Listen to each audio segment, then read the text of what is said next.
এটা তুফানের আগেই আমার নির্মাণ করা। এটা খুবই মানবিক গল্প।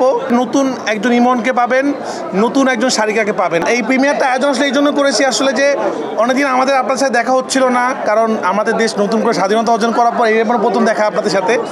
তো সবাইকে দেখে অনেক ভালো লাগতেছে। আবার ওই উদযাপনটা মনে হচ্ছে আসলে, কারণ আমাদের সিনেমা ইন্ডাস্ট্রিতে যখন সিনেমা হয় না তখন আসলে আমাদের কারোর মনই ভালো থাকে না। সবাই আমরা আসলে চাই একটু প্রিমিয়ার হবে, আমাদের সিনেমা দেখব।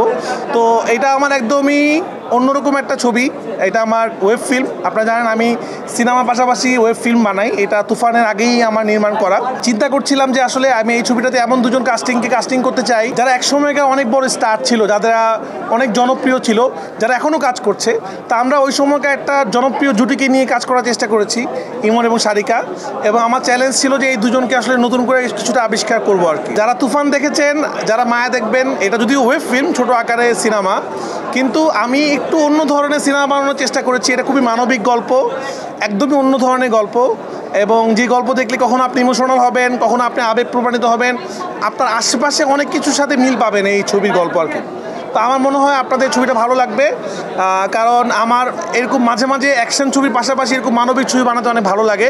তো এই ছবিগুলো আমি ওটিটিতে এক্সপেরিমেন্ট করতে চাই। এবং আমি এতটুকু বলতে পারি, আপনারা নতুন একজন ইমনকে পাবেন, নতুন একজন সারিকাকে পাবেন আপনারা ইনশাআল্লাহ। আমি ওই চ্যালেঞ্জটা নিতে চেয়েছিলাম যে ও একটা 2012, 13, 14 সালের একটা জুটি যারা ওই সময় খুবই পপুলার ছিল, তাদেরকে যদি এখন নিয়ে আসা যায় তাহলে কেমন হবে। যেহেতু আমাদের গল্পটা ফ্যামিলির গল্প, আপনারা সবাই এখন দেখবেন। তো আমি একটা বিবাহিত নায়কটাকে নিতে চেয়েছিলাম আর কি। আমার কাছে মনে হয়েছে যে ফ্যামিলির ইমোশনটা বুঝতে পারবে। এবং আমার কাছে মনে হচ্ছে আমার নিজেরও একটা চ্যালেঞ্জ, কারণ আমি সবার সাথে কাজ করতে চাই। ইমনের সাথে আমার কাজ করার অনেক দিনের প্ল্যান ছিল, তো এইভাবে কাজটা হইল না। এই ছবিতে কোনো নৃশংসতা নাই, এটা একদমই আমার অন্য ধরনের প্রজেক্ট। এটা দেখলে মনে নাও হইতে পারে রায়হান রাফির সিনেমা।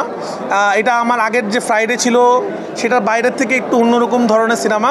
তো আমি যেটা বলবো, আমার যেটা মনে হয়, সিনেমা দেখার আগে এত কথা না বলি, শুধু এতটুকু দর্শকদের উদ্দেশ্যে বলি, আপনাদের মাধ্যমে যে দর্শকদের কাছে যাবে, এটা আমার একদমই অন্য ধরনের একটা ওটিটি ফিল্ম, যে ধরনের সাবজেক্টে আমি আগে কখনো কাজ করিনি। এবং খুবই মানবিক গল্প। আপনারা দেখেন, আপনাদের ভালো লাগবে।